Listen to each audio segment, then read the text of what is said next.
Bollywood legendary hero megastar Chiranjeevi గారు ప్రస్తుతం వరుస సినిమా షూటింగ్లతో అలరిస్తున్న విషయం మనకందరికీ తెలిసిందే. ప్రస్తుతం ఆయన నటిస్తున్న సినిమా పేరు మనశంకర వరప్రసాద్ గారు. ఈ సినిమాతో వచ్చేడాది సంక్రాంతికి మన ముందుకు రాబోతున్నారు Tollywood senior hero megastar Chiranjeevi గారు. ప్రస్తుతం ఆయన 70 ఏళ్ల వయస్సులో ఉన్నవాడిలా కనబడకుండా 35 ఏళ్ల కుర్రాడిలా చూపిస్తున్నారంటూ చాలామంది వ్యాఖ్యలు చేస్తున్న విషయం తెలిసిందే. అయితే లేటెస్ట్గా సంబంధించిన లుక్స్ అయితే అదిరిపోయిన విషయం తెలిసిందే. ఈ లుక్స్పై ఇప్పటికే సెలబ్రిటీలు చాలామంది స్పందిస్తూ ఉండగా తాజాగా అలనాటి హీరో నటుడు మోహన్ బాబు గారు సంచలన వ్యాఖ్యలు చేశారట. ఆయన మాట్లాడుతూ, నా మిత్రుడు మెగాస్టార్ చిరంజీవి గారు నేడు మనశంకర వరప్రసాద్ గారి సినిమాతో ఫుల్ బిజీగా మారిపోయారు. మిత్రమా, చిరంజీవి 30 ఏళ్ల వయసులో ఉన్నావా లేక 80 ఏళ్ల వయసులో ఉన్నావా? నాకు అసలు అర్థం కావడం లేదు.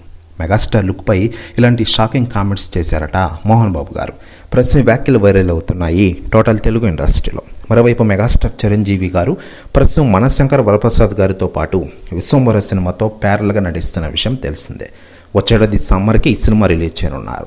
ఈ సంక్రాంతికి మనశంకర వరప్రసాద్ గారితో మన ముందుకు రాబోతున్నారు Tollywood senior hero megastar Chiranjeevi గారు. ఇందులో హీరోయిన్గా నయనతార నటిస్తున్న విషయం మనకందరికీ తెలిసిందే. అయితే లేటెస్ట్గా చిరంజీవి గారి లుక్స్ అయితే అదిరిపోయిన విషయం మనకందరికీ తెలిసిందే.